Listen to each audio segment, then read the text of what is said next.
कहिए कैसे हैं आप। कल शाम को मैं जब मार्केट से लौट रही थी तो मैंने देखा एक जगह बहुत सारी भीड़ है, तो मैं भी वहां चली गई कि क्या हुआ।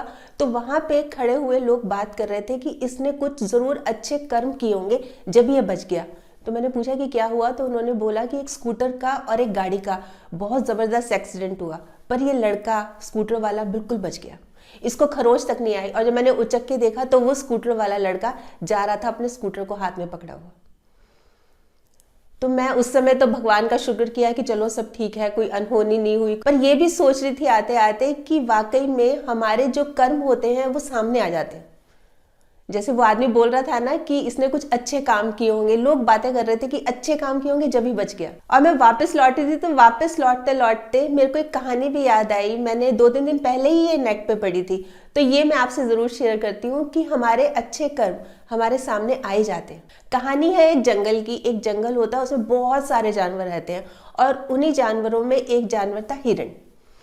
और वो बहुत ही अच्छा था, बहुत ही ज्यादा अच्छा, सबकी केयर करना, सबका ख्याल रखना, सबके दुख सुख में आना जाना, बहुत केयर करता था। तो एक दिन जब वो शाम को अपने घर लौट रहा था तो एक शिकारी बहुत दिनों से उसका पीछा कर रहा था। शिकारी को वो चाहिए था हिरण।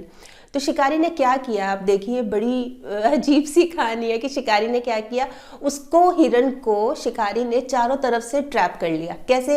एक तरफ तो वो खुद खड़ा हो गया, एक तरफ उसने जाल लगा दिया, सामने की तरफ उसने आग लगा दी और साइड की तरफ उसने एक शिकारी कुत्ते को खड़ा कर दिया। कोई चांस ही नहीं था। हिरन ने जब पूरी सिचुएशन को देखा तो उसको एकदम से तो समझ ही नहीं आया ना, उसने तो बस ऊपर वाले की तरफ देखा, क्योंकि उसको अब मौका ही नहीं था, कहीं से भी मौका नहीं था। और मैं भी यही कहानी पढ़ रही थी कि अब तो कोई चांस ही नहीं है उसके बचने का, अब तो वो ऊपर जाएगा ही जाएगा, क्योंकि चारों तरफ से उसको जिस तरह से घेर लिया था ना, उसका तो बचने का चांस ही नहीं था। वैसे आप भी यही सोच रहे होंगे कि कैसे बचेगा वो, पर वही बात है कि उसने कुछ ना कुछ ऐसे कर्म किए थे कि वो बच गया। कैसे बच गया, अब देखिए कि क्या हुआ था। जब शिकारी उस हिरण के ऊपर निशाना साधने लगा ना, निशाना एकदम से करने लगा, तो जैसे शिकारी मुड़ के थोड़ा सा पीछे होता ना, 1-2 स्टेप्स पीछे लेके जैसे वो निशाना साधने लगा, एकदम से शिकारी के पैर के नीचे सांप आ गया। जब शिकारी का पैर सांप पे पड़ा तो सांप को इतना ज्यादा दर्द हुआ कि उसको इतना गुस्सा आया, उसने एकदम से शिकारी के पांव पे काट लिया। अब क्या हुआ कि शिकारी, क्योंकि निशाना तैयार कर चुका था और वो निशाना एकदम से हिल गया, क्योंकि जो हिरण पर साध रहा था वो निशाना हिल गया और वो हिल के लगा कुत्ते के ऊपर।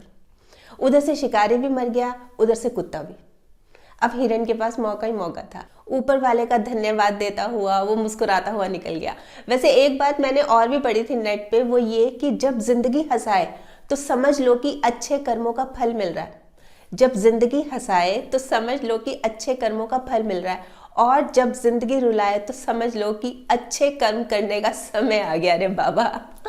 तो इसलिए कोशिश यही करनी चाहिए कि हमें अच्छे कर्म करते रहने चाहिए, क्योंकि जो हम करते हैं वो हमें लौट के मिलता है। तो कल फिर मिलूंगी, तब तक स्माइल भी रखिए और पॉजिटिव रहिए और पॉजिटिव सोचिए। और हाँ, अगर आपने मेरा यूट्यूब वाला चैनल सब्सक्राइब कर लिया तो बहुत बहुत और बहुत सारा धन्यवाद। नहीं किया तो प्लीज़ कर लीजिएगा, और सब्सक्राइब करने के साथ साथ ना इसमें जो एक बेल का बटन है ये भी दबा दीजिएगा, ताकि जब भी जैसे ही मैं कोई वीडियो अपलोड करूँ आपके पास नोटिफिकेशन या मैसेज आ जाए। ठीक, बाय।